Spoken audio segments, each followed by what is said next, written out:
Oke, assalamualaikum warahmatullahi wabarakatuh. Aku doakan teman-teman yang nonton YouTube channel aku hari ini sehat selalu, bahagia selalu, dan selalu diberkahi Allah Subhanahu wa Ta'ala. Amin ya Robbal 'Alamin. Belajar akuntansi yuk. Kali ini kita akan menganalisis transaksi. Sebelum dimulai, di-subscribe dulu yuk. Terima kasih.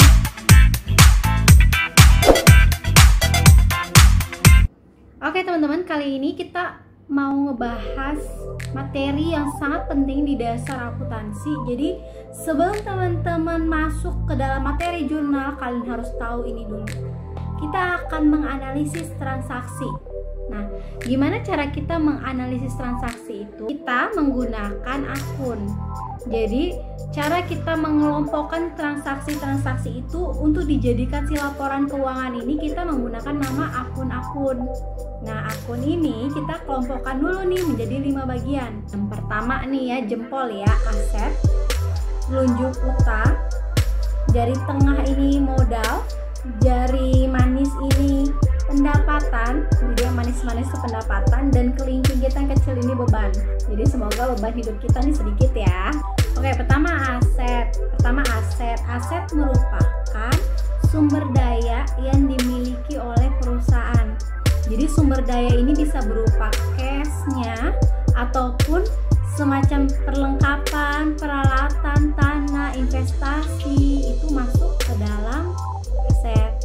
Sedangkan hutang adalah kewajiban yang dimiliki perusahaan untuk dibayarkan kepada orang lain. Lanjut, yang ketiga, dari tengah yang paling harus berdiri sendiri, yang paling tinggi adalah modal. Modal adalah hak pemilik ya, setelah dikurangkan dengan hutang. Itu. Kita lanjut ke 4 adalah pendapatan. Pendapatan adalah kenaikan dari aset yang disebabkan oleh pemberian jasa ataupun penjualan barang, gitu ya.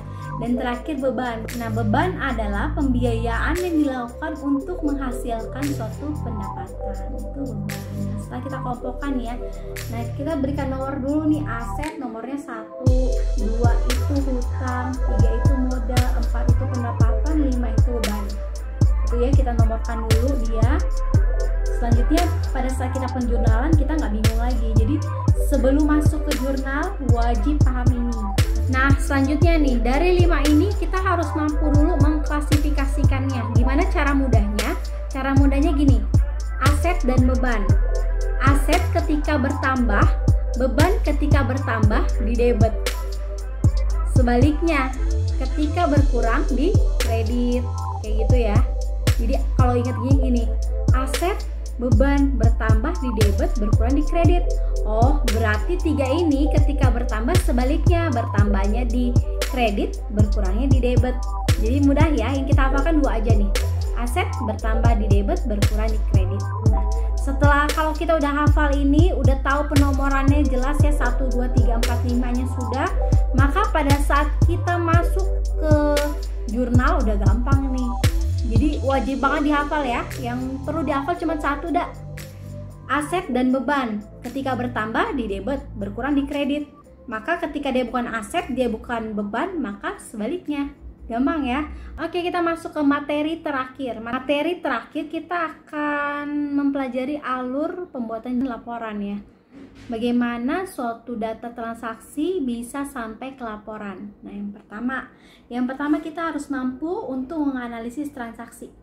Jadi transaksi ya yang ada tadi kita klasifikasiin tuh berdasarkan 5 akun tadi. Ya. 5 akun yang udah kita hafalkan ya. Setelah itu kita jurnal.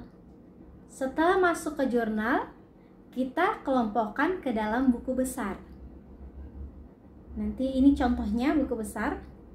Selanjutnya, setelah masuk ke dalam buku besar, kita buat neraca saldonya. Jadi kelihatan jelas nih neraca saldonya berapa. Dan setelah di neraca saldo bisa kita buatkan laporan keuangan yang pada akhirnya digunakan untuk pengambilan keputusan. Sebenarnya betapa mudahnya ya teman-teman ya. Jadi buat mahasiswa yang ngerasa jurnal masih sulit, nonton video ini, nonton lanjutan videonya.